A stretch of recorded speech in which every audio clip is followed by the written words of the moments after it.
আরামবাগ লোকসভা কেন্দ্রের বিজেপির মনোনীত প্রার্থীর নাম গতকাল রবিবার ঘোষণা করা হয়। অরূপ কান্তি দিগর। সোমবার বিজেপি প্রার্থী আরামবাগ সাংগঠনিক জেলার সভাপতি তথা পুরসুরার বিজেপি বিধায়ক বিমান ঘোষ, আরামবাগ বিধায়ক মধুসূদন বাগকে সঙ্গে নিয়ে গোঘাটের ভূমিপুত্র অরূপ কান্তি দিগর কামারপুকুর রামকৃষ্ণ মঠ থেকে রামকৃষ্ণদেবকে পূজা দিয়ে মঠের মহারাজের আশীর্বাদ নিয়ে আবির মেখে ব্যান্ড বাজিয়ে বহু কর্মী সমর্থককে সঙ্গে নিয়ে প্রথম দিন প্রচারে পা রাখলেন। দলে কোনো গোষ্ঠীদ্বন্দ্ব নেই, জেতার ব্যাপারে 100% নিশ্চিত বিজেপির প্রার্থী অরূপ কান্তি দিগর। কি বলছেন আমরা শুনুন কি বলছেন বিজেপি প্রার্থী। গোঘাট থেকে অনুপ চ্যাটার্জি রিপোর্ট, নিউজ 7 সকাল লাইভ।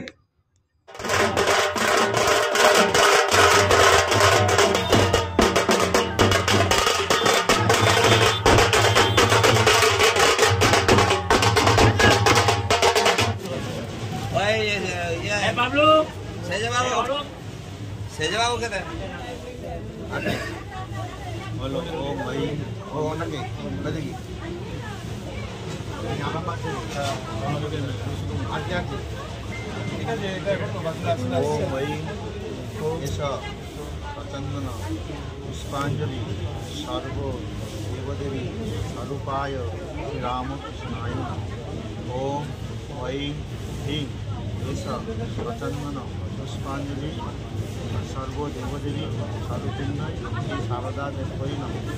ओम एष प्रचंदन पुष्पांजलि श्रीमत्स्वामी विवेकानंदाय नमः। ओम कामुकाय च तदवश सर्वधर्म स्वरूपिणे अवतार वरिष्ठाय रामकृष्णाय जननी रामकृष्णं जगद्गुरुं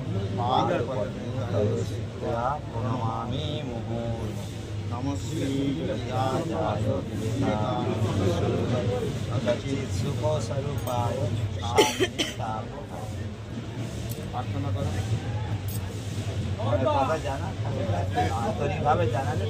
कोई একটু এ দাও না, ওই আমি আজকে পদে আছে।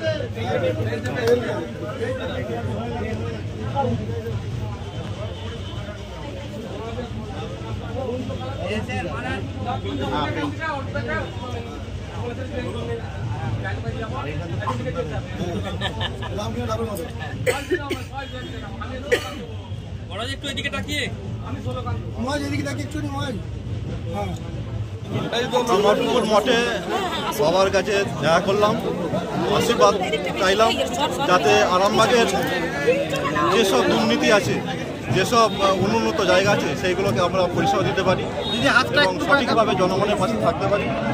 সেই ক্ষমতাটা খারাপ কথা বলে ভালো লাগবে।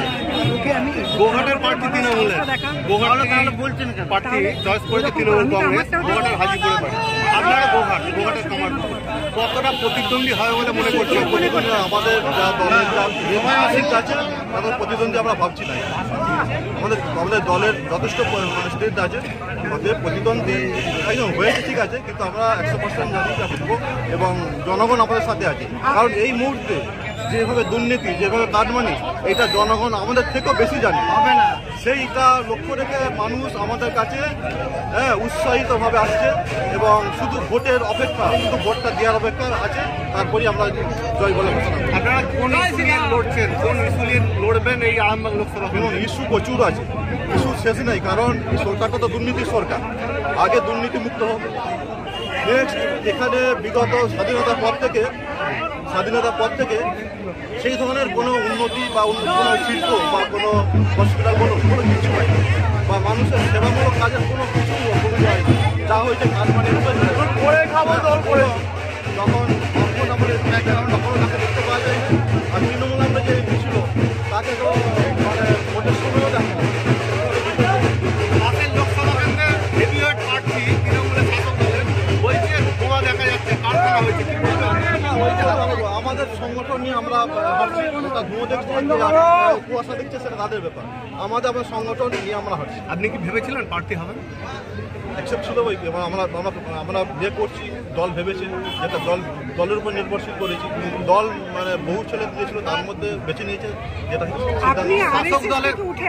শাসক দলের প্রচার যে বিজেপির গোষ্ঠীদ্বন্দ্ব আছে, এই শাসক দলের প্রচার বিজেপির গোষ্ঠীদ্বন্দ্ব আছে, কি মনে করছেন সব গোষ্ঠী কি এক হবে না?